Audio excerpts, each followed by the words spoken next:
28th of December, 2019, it begins with a frantic 911 call. Melanie Pittman has gone to check on her friend after not hearing from her for days. When she stepped inside the house, what she found stopped her cold. Her friend, Vivian James, was on the floor. There was blood, and a towel was wrapped around her head, and she wasn't moving. Paramedics and officers from the Jacksonville Sheriff's Office arrived quickly. Vivian, 49 years old, lived alone in Jacksonville, Florida. From the moment officers stepped inside, it was clear this was no accident.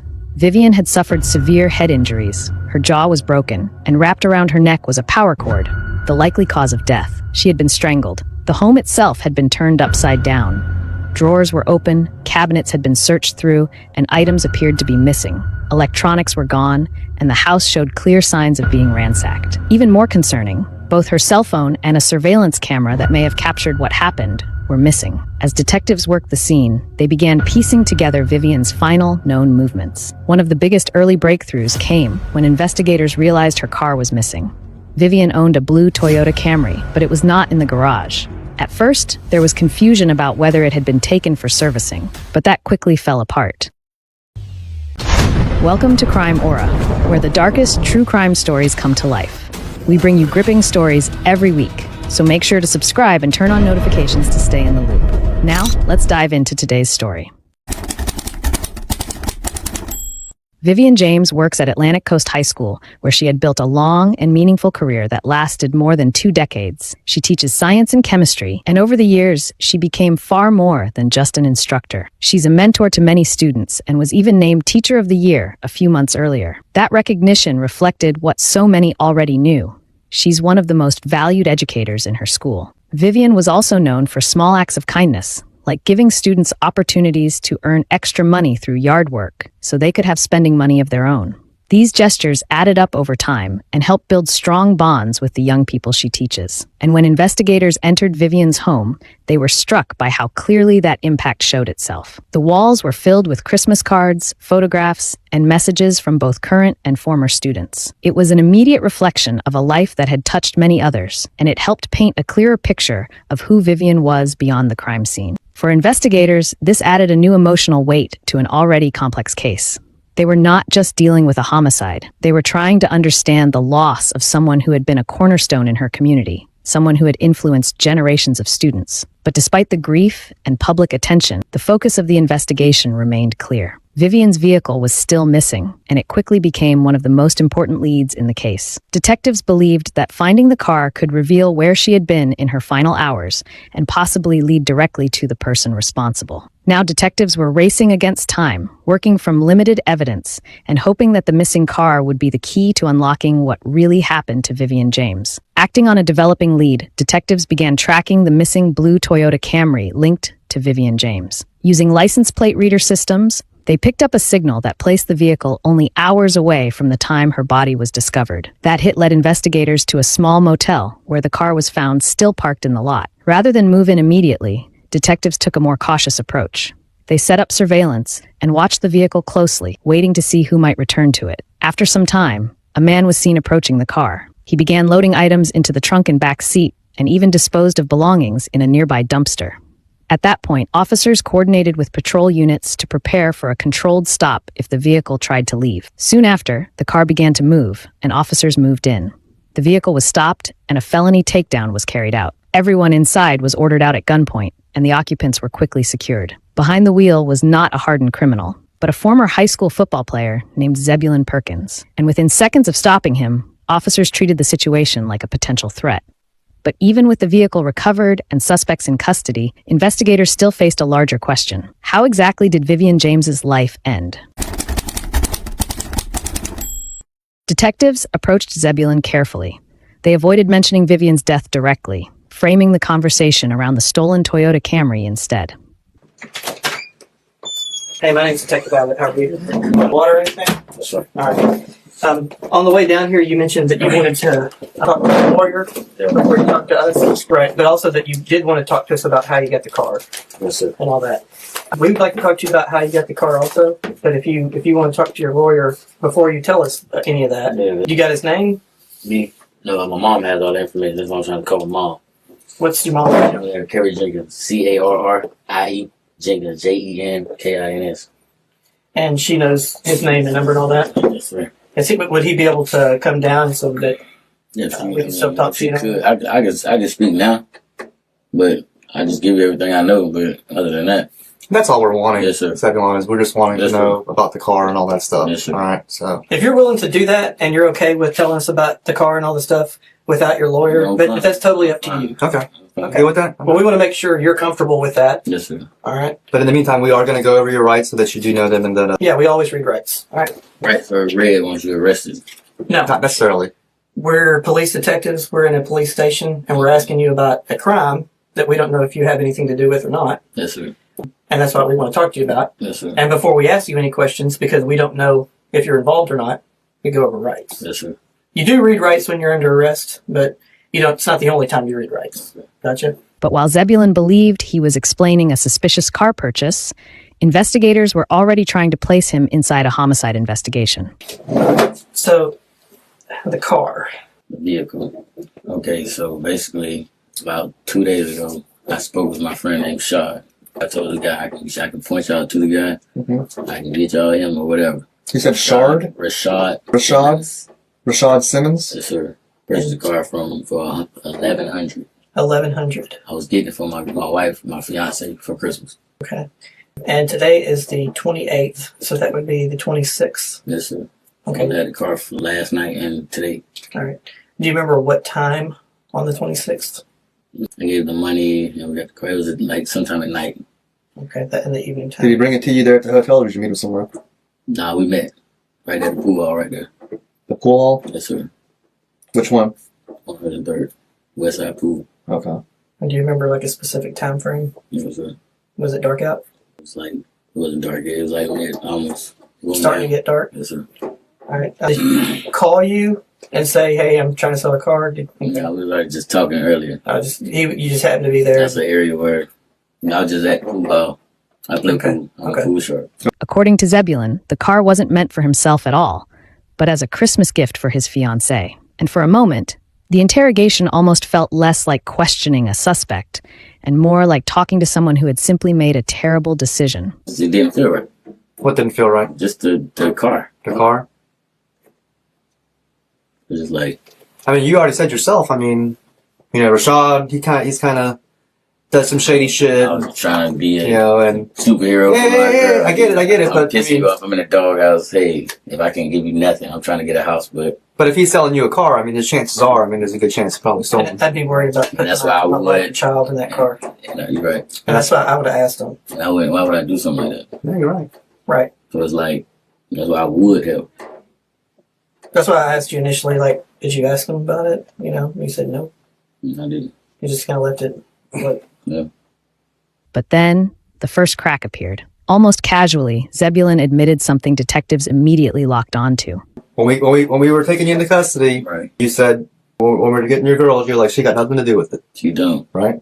That means like, it's just, if it is a stolen car, Yeah. that's it. It felt off. I mean, deep down inside, you're obviously educated, you're smart, you're not stupid, Right. right? So, deep down inside, your instincts, your gut's telling you, whatever's going on. yeah, your gut's telling you that, hey, there's like a, Scare him away. there's a 60 or 70% chance that this car I just bought from Rashad, who does shady shit, is possibly stolen. He knew that. Right? He knew that. Until this point, detectives had danced carefully around the real reason Zebulon was there. But now, they finally said it out loud. You're a smart guy. You should have been able to put two and two together by now. That's what I'm trying to figure out. Okay. Like, what's going on? This nice lady, this school teacher, has been murdered. All right? You are driving around in her car. I didn't know that was exactly her vehicle. it's full of all her stuff. And I know that I didn't look through that. I said that I didn't look through her stuff.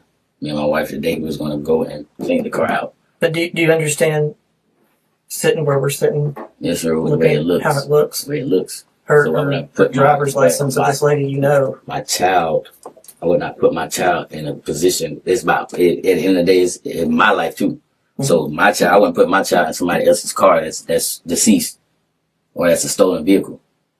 I'm telling you what I know. Rashad came there. It's like kick the road. We just talk. I don't know.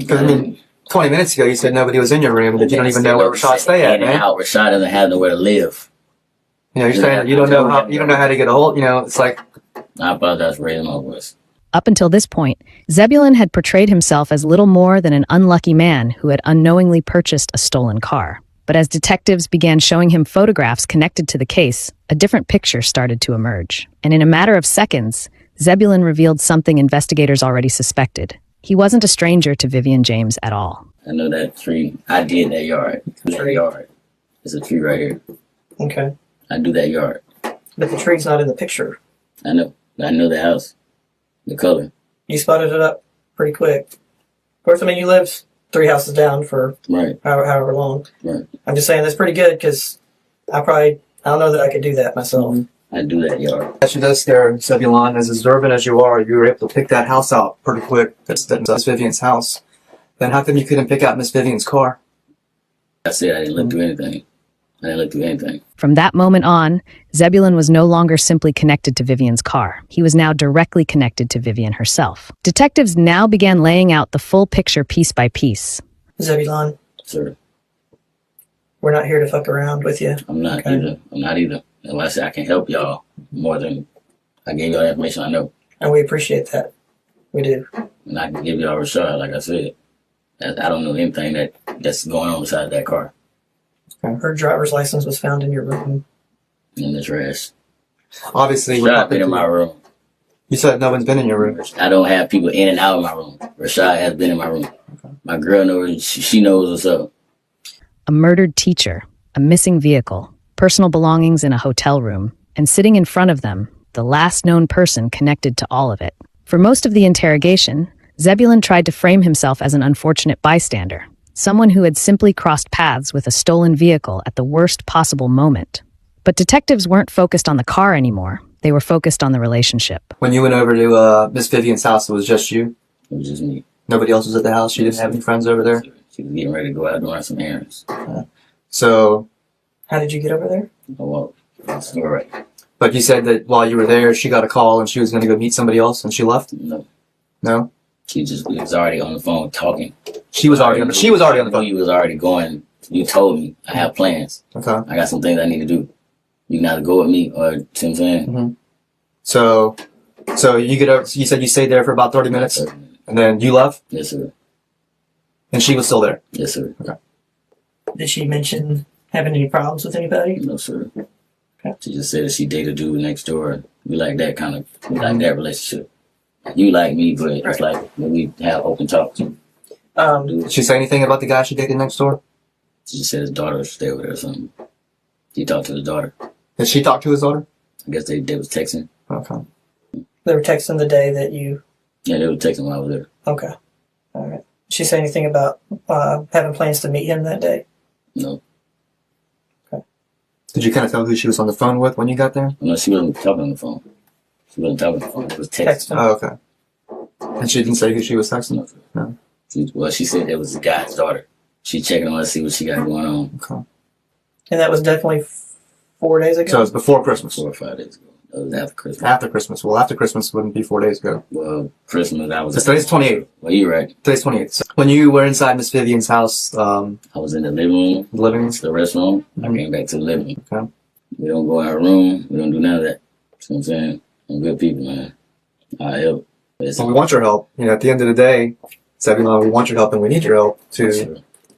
you know, because you're kind of really the last person to see her alive. Whoever it was that was there, I understand that. Yeah. But then if the car comes from somebody and then now this, but I'm the last person to see her alive. So we got to start somewhere. You know, like say you watch First 48, we got to start with that first person up. And I'm Usually the last person to see her alive is usually going to have some information that's going to lead us in the right direction, right? I'm the person that's going to take you to it. She called You going to help us? She called you up to see how you were doing? Yes, sir. And then We were texting. Texting. And I called her the next week. We actually spoke that day before. can we get permission to go in your phone and read those text messages? I mean, it's nothing mess up. Well, I just want to verify the exact time Time, date. and the date. Okay. Because we're still trying to narrow down who might have been the last person to see her or speak to her. I wouldn't get permission to go on my phone, but I could get my phone. I could show you. There was no violence, no nothing like. We don't talk like that. As pressure mounted, Zebulon continues to point detectives toward another man, Rashad Simmons. We're just trying to get to the bottom of it all. Yes, sir. Okay. And I can give Well, you. we're not pointing the finger. It's just You're the closest person we have to talk to try to get information from. That way we can get to the bottom of And it. I know the house. I mean, you would want to help find who killed. And that's what I said. I said, I know about the vehicle. I can get you to Rashad. So that's what I said. Is Rashad capable of killing somebody? He had before. He has before? He has. And you know this how? I know because we talked. The day that he brought the car, that we talked about the car, he was kind of shaky. I mean, I don't know what's going on. I'm not bullshitting with you. Did you know that he had killed somebody prior to buying the I knew car? about, no, not prior to buying this vehicle. I mean, like, I know are we talking something about prior to That's what I'm saying. way in the past? You So knew, not about a vehicle. but you knew in the past So he's killed somebody. that he had killed somebody. And then he comes up acting shaky. If I was curious that I might be buying a stolen car from Rashad, because I know he's already not a good guy, and I know I got my tend to do family. that as well. I know I got my don't let family. people go. That's my Well, problem. What I would do, and what I believe you would do too, is look through the car for any identifying information, Like the registration in the glove box. You know what I mean? I didn't do anything. I didn't do none of that. I mean, for a street smart guy like you, I would figure. I understand. But I didn't. My main focus was trying to get my wife and my child, my kids, when we come to the room. After that, that was it. Baby, I got you a car. So I purchased it. I said, I got you Christmas gift. What's my Christmas gift? So what I'm saying is, like, I can help you get Rashad or whatever. That's where I got the car from. Mm-hmm. And that's all I know. I'm not bullshitting. All right, how about a little bit of good faith here? So you say Rashad's killed somebody. Who did he say he killed? You didn't tell me. It's just, we neighborhood friends. Everybody around that neighborhood. Then how do you know he killed somebody then? We talk. Everybody talk. You listen. How do you know he ain't bullshitting I'm a you? listener. If I- he bullshit, then he bullshit. Yeah? He's just trying to get some I'm street trying credit, to tell y'all, right? right? Come on, man. But before you were making it sound like you knew for a fact that he killed somebody. I knew, like not knowing exactly they did, but you talk about it. You know what I'm saying? Bro, they been in shootouts and all, bro. I don't live like that. Whether it was real, exaggerated, or simply a desperate diversion, detectives couldn't ignore the possibility that another person was involved. As Zebulon continued to deny knowing anything about the murder itself, outside the interrogation room, investigators were already building a different picture. Additional evidence was coming in from the motel. Items linked to Vivian James were being discovered in garbage bags, and more of her belongings were found scattered between the hotel room and surrounding areas. These discoveries began to raise serious doubts about the claim that this was simply a misunderstanding involving a stolen car. As detectives re-entered the room, the pressure on Zebulon increased, and the explanation he had given was beginning to stretch under the weight of new facts. Stuff happens. So, can we get a sample of your DNA to test it against the scene? I gave half or something, man. If I turn it down, what's this gonna do for me? Well, we know your DNA has already been given. It's in CODIS. What we do is we take a fresh sample. We got hers too. And if we find anything to test it against there, not like cigarette butts outside, because you already said that you were there and all that. We're talking about semen in her vagina, stuff like that. Like that. I know. But if we find it there, we'll test yours. I would turn it down just because y'all. Well, I'm not saying I use that as an example. I went from there to the restroom, that back room, that restroom right there. I went right back to that seat. We're just asking for your permission to take 2 buccal swabs. If you give consent to have 2 buccal swabs, that way we have your DNA and her DNA to test against the scene. Then we can, it goes through a lot faster than getting a profile back, having to send it to CODIS, wait 3 weeks to say, to come back to Turn it down and what? nothing. I don't have a problem doing it, but I just feel like I don't know when I'm gonna be released. Well, I'm not gonna take it without your permission. I would give my consent.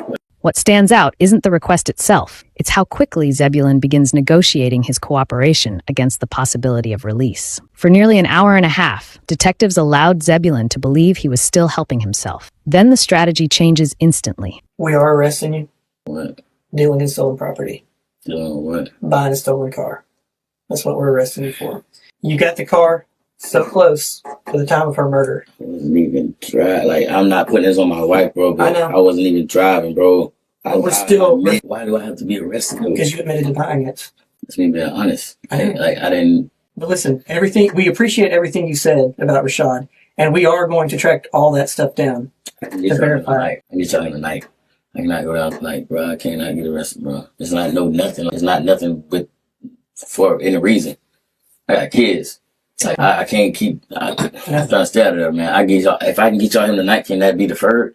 Because he sold it to me, and because we have probable cause to make an arrest, just like an officer on the street. They pull you out of the car and put you in jail, and they charge you with weed in your pocket or whatever it is they find you. What we did was we typed up everything that we had. On top of that, it becomes like unsolved murder, and then I'm behind the door, behind the wall. I'm in jail so many times. I know that the system is low. We got a warrant for you for dealing in stolen property. There's an active warrant for your arrest. That happened while we were sitting here talking. The arrest hits harder than the accusation itself. Zebulon doesn't react like someone shocked by a murder investigation. He reacts like someone terrified of going to jail. And from this point forward, survival becomes the center of every answer he gives. Once Zebulon realizes he's being arrested no matter what, his cooperation becomes transactional. Now he's bargaining. You say you could help us with trying to find Rashad. I can get him today. Where's he at? He's somewhere on the west side. If y'all get, how would you get him? Man, if I can get him tonight, what? Like you just brought it up. If I can get him tonight, what y'all can do for him? I'm not trying to go. We can probably find him just as easily as you can. The detectives barely engage with the deal. Instead, they continue tightening pressure around physical evidence. The detectives begin focusing on Zeb's injuries.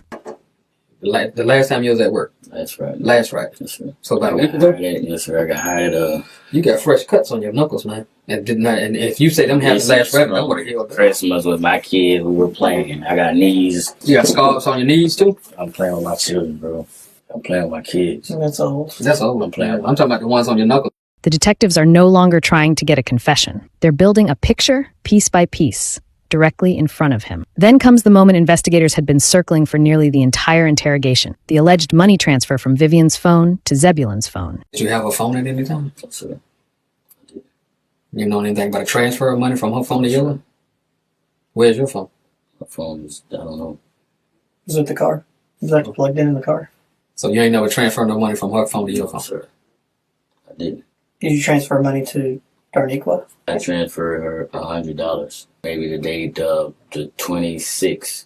I transferred $100. And you only paid $1,100 for that car Yes, sir. she bought with cash. I had $800 cash and my mom gave me $300. Did you tell Darniqua how much you paid for it? I told her that. $1,100? Yes, sir. She's I told telling her us I that you told her told her at the title. $2,000. I did not. That's what she No, says. I didn't. I wasn't there to see the conversation. $100, and I told her that the title was going to be given to me. And I told y'all that he was being belligerent through the text messages and everything. That's why I'm having family time, bro. I'm listening to the process of the questions. Like we talked about, we done talked about me staying in the hotel. We done talked about his car first. Then we done talked about Miss Vivian. Then we talked about sending money. Then we talked about... Yeah, we got the proof outside, man. Money went from your phone.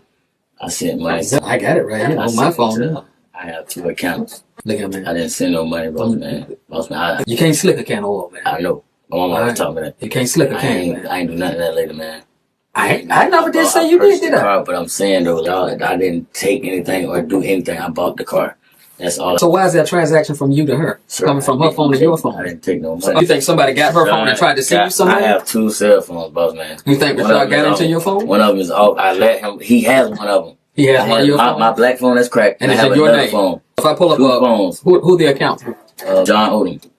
What's the carrier? It's Metro and T-Mobile. They got 2 separate carriers. Yes, sir. Okay. Yes, I didn't do nothing. Who trying to I send you told money? you.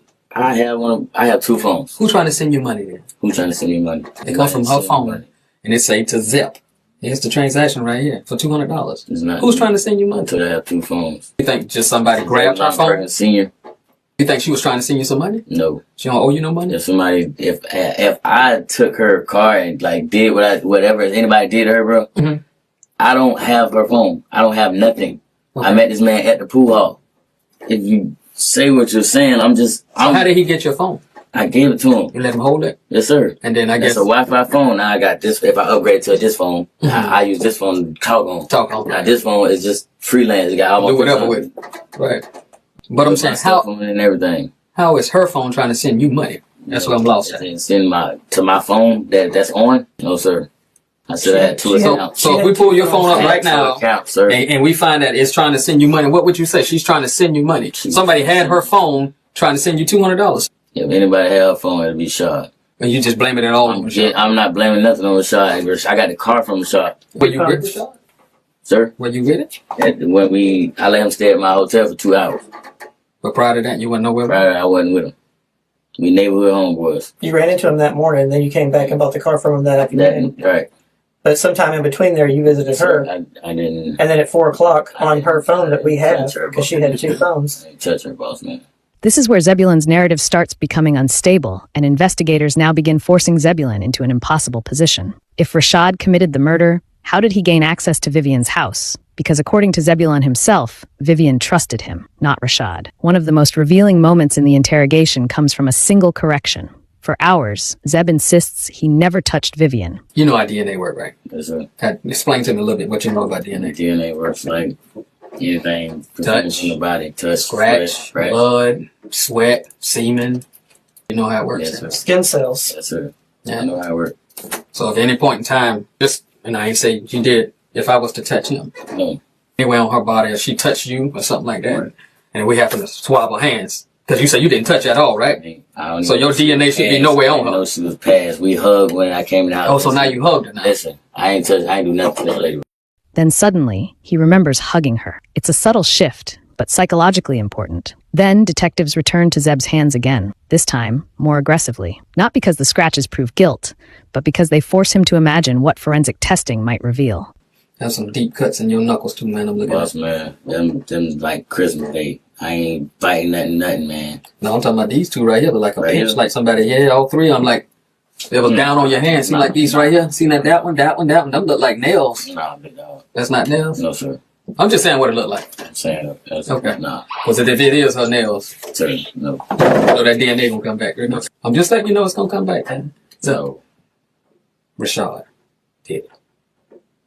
Under pressure, Zebulon begins verbally distancing himself from the crime by pushing suspicion harder onto Rashad. This becomes one of the interrogation's clearest psychological turning points. For the first time, Zeb verbally accepts a criminal identity. I purchased a stolen vehicle. Mm-hmm. You did buy a stolen vehicle. We know that. I didn't know it was stolen.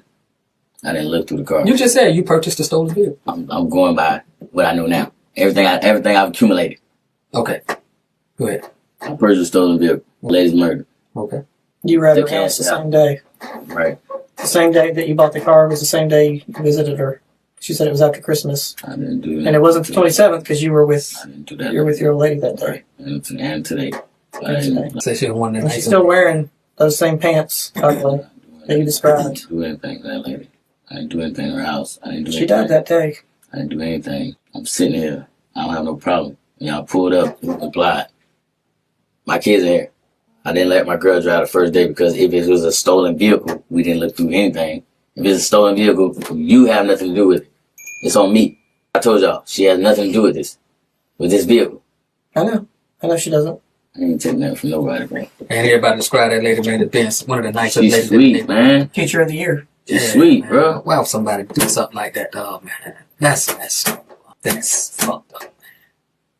I purchased a stolen vehicle. The phrase repeats again and again, almost like an attempt to contain the damage, as if admitting to one crime might psychologically separate him from the much larger accusations slowly forming around him. Investigators begin introducing a softer alternative narrative. If it's something you want to tell us, man, maybe something happened and it went bad and didn't go right inside the house, man. Now's your time, man. Come clean with it. But when it come down, here's your time. I'm trying to say, I ain't do nothing. I ain't do nothing. You went over there, maybe y'all got an argument. Something ain't jive right, man. Something ain't. Ain't no argument. We don't do it like that. We don't talk like that. We don't talk like that. Just ambushed. We don't talk like that. Just ambushed. Who ambushed? Who ambushed? Whoever did it, man, they just ambushed. Bro, I ain't ambushed nobody, bro. Nobody broke into that house. And then it was keys in the car. Yeah, 'cause the keys probably was in the house. Nobody broke into that house. I left the house. So if I left the house, but I got the car, I did not leave the house with that car. I'm trying to figure out what y'all saying.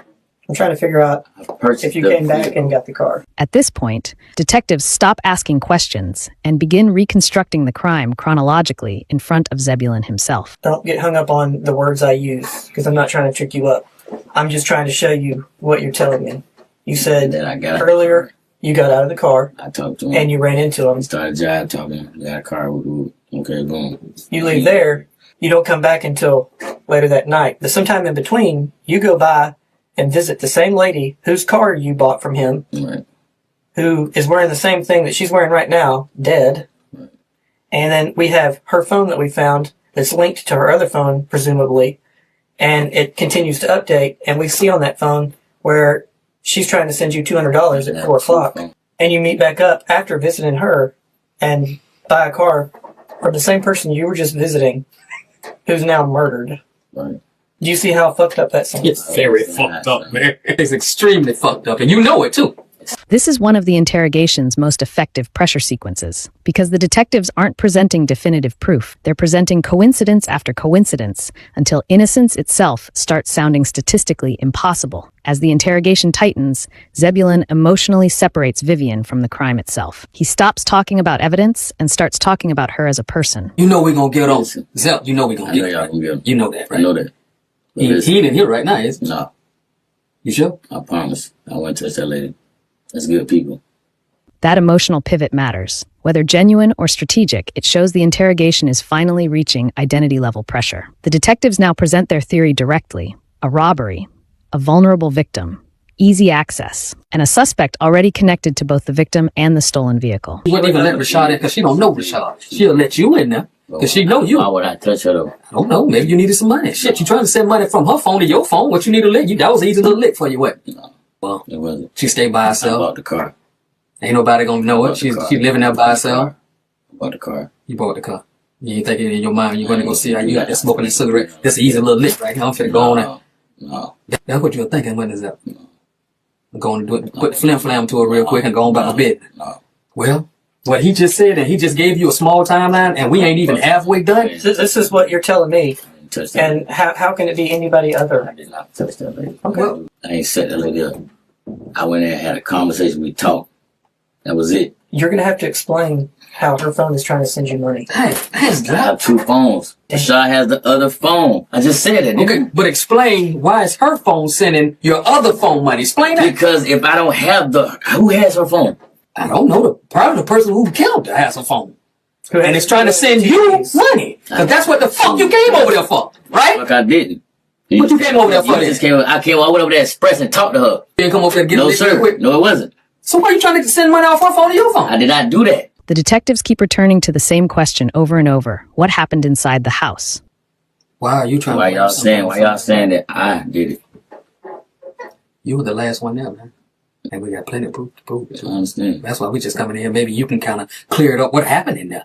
Tell us what happened in there when you was in there. Did y'all get in an argument or something, man? We didn't. So what happened? We didn't. Tell us what happened, man. I left after we had the whole talk about me. I can't let her talk about me, bro. Just a vent, bro. Then what What's happened? going on with me? Nothing else. No arguing or nothing. You look at like, bro, I didn't touch that lady. Yeah, you got the. I didn't touch that lady. You been in a fight. I have scratches everywhere. I don't listen. I ain't touch You ain't that been to lady. work no time I soon. ain't touched that lady. I haven't. I didn't touch that lady. Rashad did. I'm not definitely, but that's where I got the car from. You just said that I did it. You just said I did it. If I say he did it, then what? You're just trying to point it off on somebody else. After listening to your story and your timeline, I don't see how you couldn't have done it. I didn't do it. I didn't do it. I didn't even know she was deceased, bro. When I left the house, she was alive. She was straight. You knew that was her car. You know I know you I did. looked, I thought I seen something. Yeah, you I knew seen that something. too. I seen something in there. Repetition is deliberate, and by this stage, Zebulon's answers are becoming shorter, flatter, and increasingly defensive. I This did is nothing. your chance to tell the story and tell the narrative. There's only one author to this book and how it goes. I didn't touch And we're that asking lady. you to write I didn't it. touch that. You got a chance, man. Is that your final answer? I didn't do anything to that lady. That admission gives detectives exactly what they need, because they are no longer trying to determine whether Zebulon knew Vivien. They are trying to determine how much he knows about what happened to her. And this time, investigators have heard enough. Listen, I don't want to ask you any more questions. I'll answer your questions, but I'm not here to ask you any questions. You're going to jail on a warrant. And I know they explained it, but you got to hear me out. This warrant was reviewed by a prosecutor, and it was signed off by a judge. You're going to go to jail on that warrant today, okay? You've sat in here and you've talked to us, and I appreciate that, and you've told us what you think happened to your friend. I know. Now you got to give us time. You got to give us time to try to find out who did this to your friend. That's what we're going to do. We're not charging you. I mean, the first thing you said, you think I did this, and I don't know if you did this or I don't not. know about that. It's like I have to go in like captivity, bro. Well, you got to go in captivity on that stolen car because you shouldn't have been in that dang car.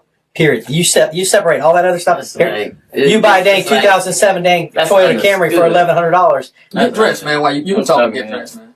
That's understood, but at the same time, not putting that on my lady, bro. I wasn't even driving. Like, bro, I owned up to it. Yeah, you did. I'll give you that. You did. But I'm in the wrong if I'm driving. Well, you in the wrong because you bought a stolen car. And you bought a dang 2007 nice Toyota Camry for dang $1,100. And you and I both know you can't buy that dang car for no $1,100. You know it was stolen. So. Authorities had arrested Zebulon Perkins on charges related to dealing in stolen property, but investigators were still focused on the man he had repeatedly pointed to throughout his interviews, Rashad Simmons. Finding Rashad wasn't immediate. Several days passed before detectives finally located him and brought him in for questioning. From the outset, Rashad's account differed sharply from Zebulon's. He admitted knowing Zebulon and acknowledged meeting him at a hotel shortly before the murder. According to Rashad, Zebulon had approached him about helping move or sell several televisions. Beyond that, he claimed their interaction was limited. Last Thursday, did you see Zebulon? Did you hang out in a hotel with him? Yeah, I've been to the hotel. This last week, I had seen him, and he had to get off some TVs. So that's what I was trying to do, help him get off the TVs. All right, when you say you wanted to get off some TVs, Yeah. did he ever say where he got those TVs from? No, he never said. He denied any connection to Vivian James, her home, or her death. You ever seen this house before? Or been in that house before? Been inside that house? No. You said you were at Westside Pool Hall and he told you to meet you over there at Indian Lakes.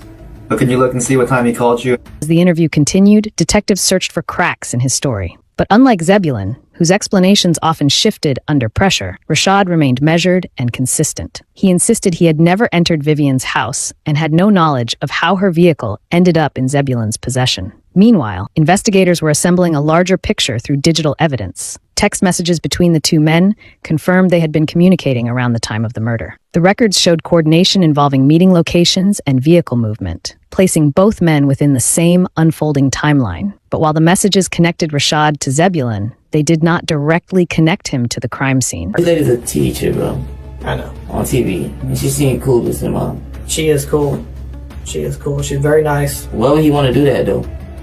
To a lady. And What I want to know is, why does he want to blame you for that? He's saying you killed her. He said on the 26th, I met Rashad For and this bought car. that car from him, and that he never saw you again after that. But the car was full of all kinds of property. I saw him call her a lot of property. That's what That's he what he said. said. He said you sold him this car. He sounded like he was on it. Whatever he was on. Rashad also described Zebulon as someone struggling with drug use and increasingly erratic behavior, a characterization that added context but offered little proof. As long as you've known Zeb, what kind of mentality or personality does he have? Does he come off to you as? Like, Is he the type of person that do some up or? no, he don't come on to you cool. Like, you cool. What kind of drugs has he been on? Man, I don't know. That's me. I think everything. He was doing some ice. At Ice. the hotel? Yeah. Damn. Okay. To test his claims, detectives turned to forensic evidence. So what we're gonna need from you is your DNA, right? To prove that you were never in that house, and to prove that you ain't never been around this woman. Rashad voluntarily provided DNA samples and granted investigators access to his phone. Cell tower records mapped his movements on the day of the murder and placed him near Vivian's neighborhood, but on the opposite side of a major roadway. The data failed to place him inside the home or at the scene itself. As investigators reviewed the growing body of evidence, the case against Rashad began to weaken. His statements remained largely consistent. His location data failed to place him at the murder scene, and no physical evidence tied him to Vivian's home. At the same time, the evidence surrounding Zebulon was becoming harder to ignore. He had admitted being inside the house. He had been found in possession of Vivian's vehicle, and his timeline continued to shift under scrutiny. Slowly, the investigation began circling back to the person who had been closest to Vivian James in both time and circumstance. After Zebulon Perkins was taken to the Duval County Jail, detectives thought they already had the main pieces of the case. But the investigation was only beginning to grow. While in custody, Zebulon made a phone call to his mother. During that call, he asked her to hide some electronics that were kept in the family garage. That call became important. When officers recovered the electronics, they discovered that many of the items matched property missing from Vivian James's home. It was another strong connection between Zebulon Perkins and the crime scene. And then came the forensic evidence. DNA testing showed Vivian James's blood on Zebulon's clothing. Even more important, Zebulon's DNA was found under Vivian's fingernails. To investigators, this suggested close physical contact, possibly during a violent struggle. By then, the case had moved far beyond suspicion. The evidence pointed clearly in one direction. On January 10th, 2020, only 2 weeks after Vivian James was killed, detectives formally charged Zebulon Perkins with second-degree murder. I do need to bring you over and tell you we are charging you with murder, okay? But we're not going to talk about it because your lawyer's not present, okay? So give me a few minutes. I'm going to finish your arrest report, and then we'll walk you back over, okay? All right, Zeb, let's go, Zeb. Let's walk back, man. You all right? I thought you wanted to leave, man. Bro, y'all just taking my life from me, bro. I want to go man, but bro, y'all taking my life from me, bro. I got kids, bro. I did not do this. Let's walk you over there. We can't talk to you because you said you didn't want to talk. I don't want to talk, but y'all should even pull me over here. But even after that charge, the investigation did not end. While Zebulon was still in jail, detectives continued watching him closely. Inside jail, violence can sometimes reveal what silence hides. After Zebulon got into a fight with his cellmate, Saquon Bradford, investigators brought Bradford in for questioning. That interview soon opened a new and disturbing path in the case. Bradford began describing the man he had shared a cell with. He always stressing, he the type of person, he real miserable, it's like he fighting a lot of demons in the inside of him. He not happy with himself, so it's like, me, I'm a good person, I'm a good spirited person, his spirit, he got a bad spirit on him. Then the interview changed direction when Bradford claimed that Zebulon had confessed to killing a woman. But according to Bradford, the confession did not stop with one woman. He claimed Zebulon talked about killing 2 women in the same way, and Zebulon was described strangling both victims. Why did the two of you get into a fight? We got into a fight because, so he was so first he talked to me about the first incident with a female named Cricket. She supposed to be like a prostitute or something like that. Okay. So let's talk about that. White, black, did he tell you? She a white girl. Okay. After the Cricket situation happened, he was suffering from anxiety and stuff like that. So when he suffered from anxiety, he was like he wanted to talk to somebody. And the only person he felt like he could talk to was the teacher I guess she was a teacher or whatever. But he always talked to, she was like his therapist though. She was really like his school counselor. Okay, so kind of like a mentor, school counselor. Really like a mentor, yeah, somebody that you look up to, that you can talk to, that you go to for advice. Okay, and did he go talk to the teacher after Cricket? For the wrong advice. That type of person, you supposed to go to her for love, you know what I'm saying, real problem. That's an issue that he had. Mm-hmm. So he go tell her about the Cricket situation. But she gave him the best advice that she could give him. You gotta go to the police. You know what I'm saying? That's the only way I can help you.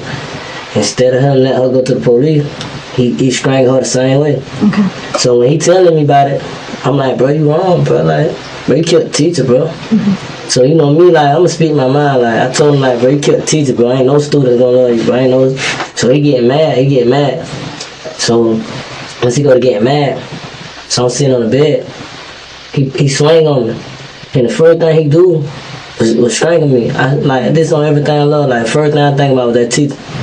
I'm like, dang, he did the teacher the same way.